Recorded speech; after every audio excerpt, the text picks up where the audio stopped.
Hello, welcome to my video which will introduce 8 famous works of the national hero of the Philippines. Jose Rizal. Jose Protagio Rizal Mercado y Alonzo Relanda was born June 19, 1861 and died December 30, 1896.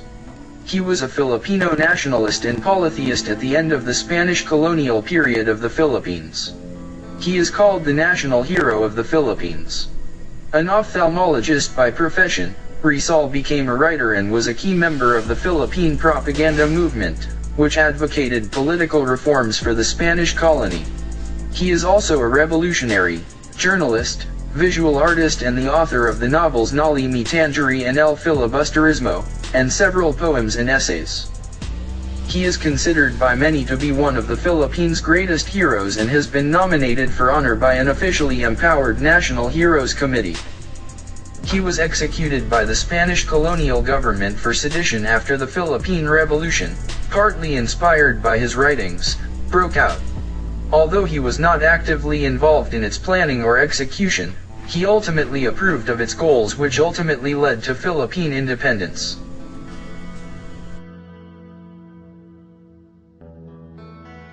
As a writer and poet, Rizal has 8 famous works that are known by many people: Mi Ultimo Adios, Nali Mi Tangery, El Filibusterismo, Junto al Pasig, Kundaman, To the Young Women of Malolos, Goodbye to Leonor, To the Filipino Youth.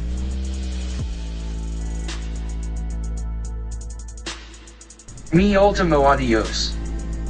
Mi Ultimo Adios, in English translation is, My Last Farewell, is a poem written by Filipino propagandist and writer Dr. Jose Rizal before his execution by firing squad on December 30, 1896. The piece was one of the last notes he wrote before his death. Another that he had written was found in his shoe, but because the text was illegible, its contents remain a mystery. Rizal did not ascribe a title to his poem. Mariano Ponce, his friend, and fellow reformist, titled it, Mi Ultimo Pensamiento, My Last Thought, in the copies he distributed, but this did not catch on. Also, the coconut oil lamp, containing the poem was not delivered to the Rizal's family until after the execution as it was required to light the cell. After being linked to the Katipuneros, Rizal was arrested and later sentenced to death by firing squad for acts of seduction and rebellion. During his final days in Manila's Fort Santiago, Rizal bid farewell to his homeland and compatriots with a letter. Mi Ultimo Adios, or My Last Farewell, is one of the last few works that Rizal wrote.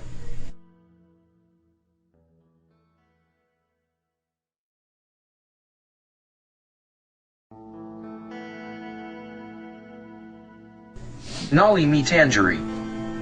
Nali Mi Tangery is an 1887 novel by Jose Rizal during the colonization of the Philippines by the Spanish Empire, to describe perceived inequities of the Spanish Catholic friars and the ruling government. Among the great novels in Philippine literature, Nali Mi Tangery, Touch Me Not, is the most controversial and widely known. It is included in the current educational curriculum of high school students. Philippines. Written by the country's national hero, Dr. Jose Rizal, this novel sparked a social awakening among Filipinos during the Spanish colonial era. Since Rizal could not understand the injustice of the Spanish priests and the ruling government at the time, his aim in writing the book was to expose the ills of the Filipino society of the time. In this revolutionary book, you will learn about the story of Crisostomo Ibarra, how he dealt with the Spanish authorities, and how he prepared for his revenge, as told in the book. Rizal's second, El Filibusterismo. Originally written in Spanish, the book is more commonly published and read in the Philippines in either Tagalog or English. Together with its sequel, El Filibusterismo, Grade 10, the reading of Nali is obligatory for high school students, Grade 9, throughout the country. The two novels are widely considered the national epic of the Philippines and are adapted in many forms, such as operas, musicals, plays, and other forms of art. El Filibusterismo.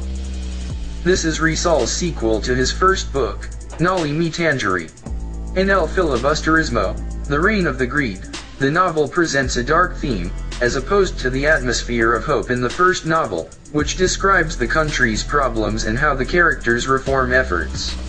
The story takes place 13 years after Noli Me Tangere, where revolutionary protagonist Crisostomo Ibarra is now under the guise of Simone, a wealthy jewelry magnate. Because the novel also depicts abuse, corruption, and discrimination by the Spaniards against Filipinos, it was also banned in the country at the time.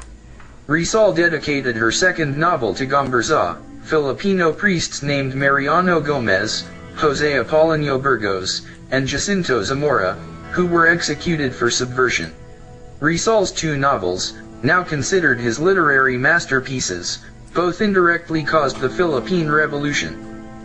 The novel, along with its predecessor, was banned in some parts of the Philippines as a result of their portrayals of the Spanish government's abuses and corruption. These novels, along with Rizal's involvement in organizations that aimed to address and reform the Spanish system and its issues, led to Rizal's exile to Dapitan and eventual execution. Both the novel and its predecessor, along with Rizal's last poem, are now considered Rizal's literary masterpieces. Junto al Pasig. Junto al Pasig, he embodies Rizal's prophecies about a Filipino enslaved by imperial powers. Rizal's dramatic work is limited to 2 plays, one for each, consisting of a lecture about 30 minutes long. They were written when the author was 19 years old and studying at the University of Santo Tomas. Together with Pasig, it is written in the traditional octahedral romantic genre, typical of the Golden Age. When translated into English, the title of this work means Beside the Pasig River. In response to a Jesuit request, Rizal wrote this one-act play in Spanish for the Velada, a gala variety show during the main holidays. The game revolves around Leonito, a young Filipino with a strong belief in the Virgin Mary, and Diwata/Satan, symbolizing Spain's oppression of Filipinos. Its themes emphasize Christianity, good versus evil, and paganism. The Philippine national hero wrote it in honor of Our Lady of Peace and the trip of a UST student, and the play was staged on December 8, 1880.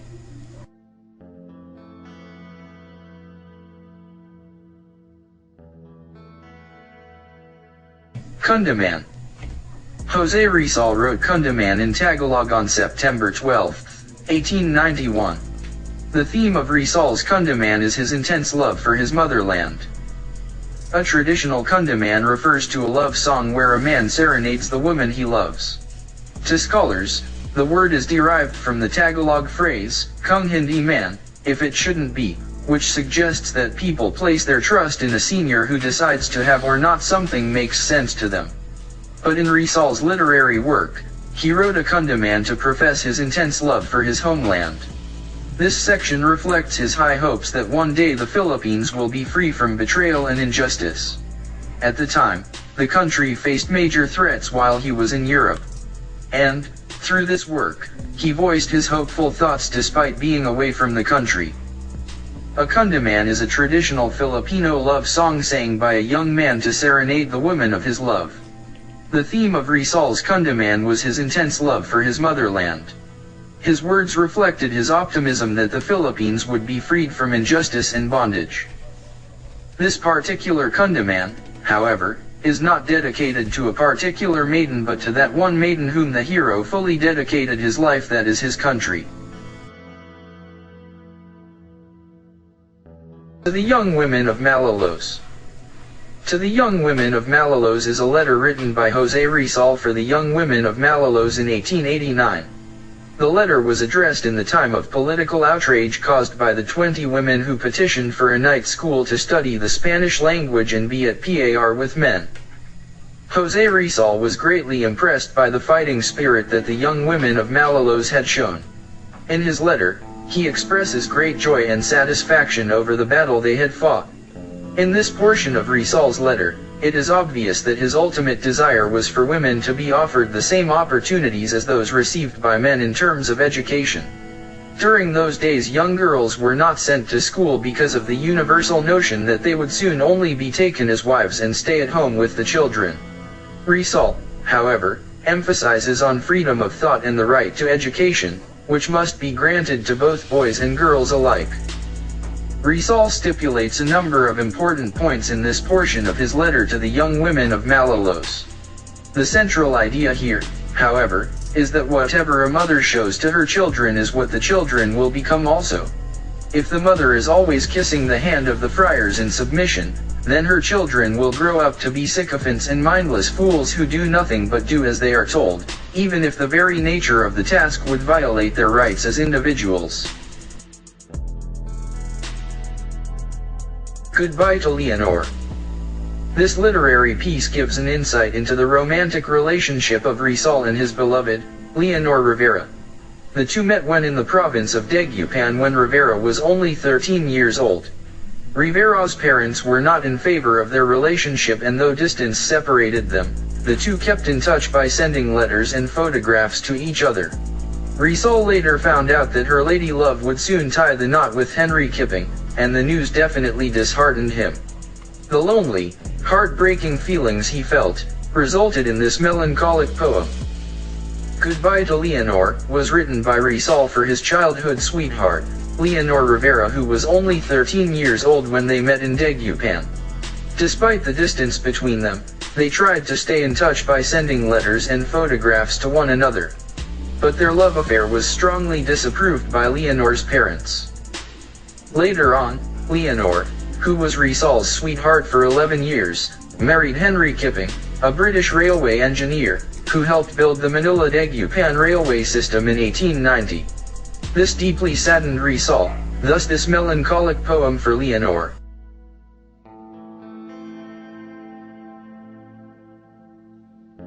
To the Filipino youth. A La Juventud Filipina, in English translation is To the Philippine Youth, is a poem written in Spanish by Filipino writer and patriot Jose Rizal, first presented in 1879 in Manila, while he was studying at the University of Santo Tomas. Rizal submitted this work to a poetry competition organized for Filipinos by the Manila Office of Arts and Letters. At the age of 18, this work is beaming with powerful messages to convince readers, young people in particular, that they are the hope of the country. He also emphasized the importance of education for one's future. Rizal won first prize and was rewarded with a silver feather pen and diploma. A La Juventud Filipina was written by Rizal when he was only 18 years old, and was dedicated to the Filipino youth, which he describes as the fair hope of my motherland. In the poem, Rizal praises the benefits that Spain had bestowed upon the Philippines. Rizal had frequently depicted the renowned Spanish explorers, generals, and kings in the most patriotic manner. He had pictured education, brought to the Philippines by Spain, as the breath of life instilling charming virtue. He had written of one of his Spanish teachers as having brought the light of the eternal splendor.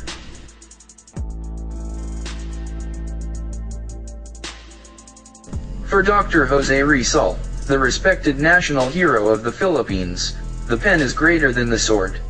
Through his literary masterpieces, he spoke out strongly against the abuse of Spaniards and conveyed messages that he hoped would inspire his colleagues and countrymen. Today, Rizal's literary works, especially his two novels, are still alive and constantly being analyzed by students and professionals. Colleges and universities in the Philippines even ask their students to take a theme that revolves around Rizal's life and works. Through his work, the country's national hero is always remembered and recognized with high regard for his contributions to the independence of the Philippines.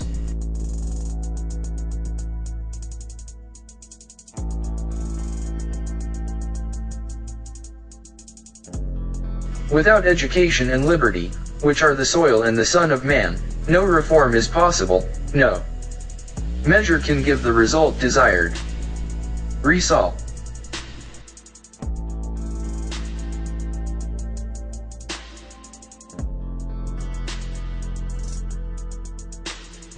Thanks for watching.